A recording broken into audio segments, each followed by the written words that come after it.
Dagon. I am writing this under an appreciable mental strain, since by tonight I shall be no more.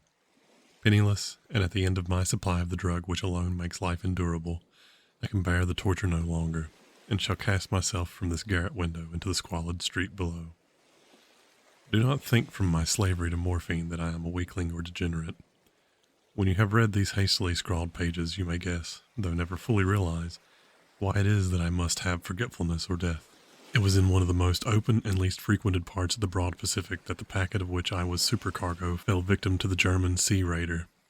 The Great War was then at its very beginning, and the ocean forces of the Hun had not completely sunk to their later degradation, so that our vessel was made a legitimate prize, whilst we of her crew were treated with all the fairness and consideration due us as naval prisoners.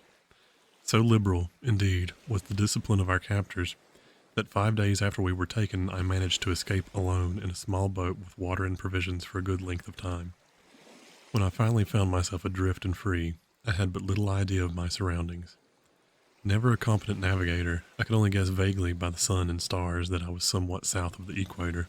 Of the longitude I knew nothing, and no island nor coastline was in sight.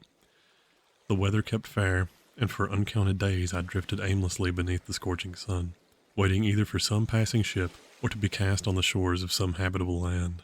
But neither ship nor land appeared, and I began to despair in my solitude upon the heaving vastness of unbroken blue.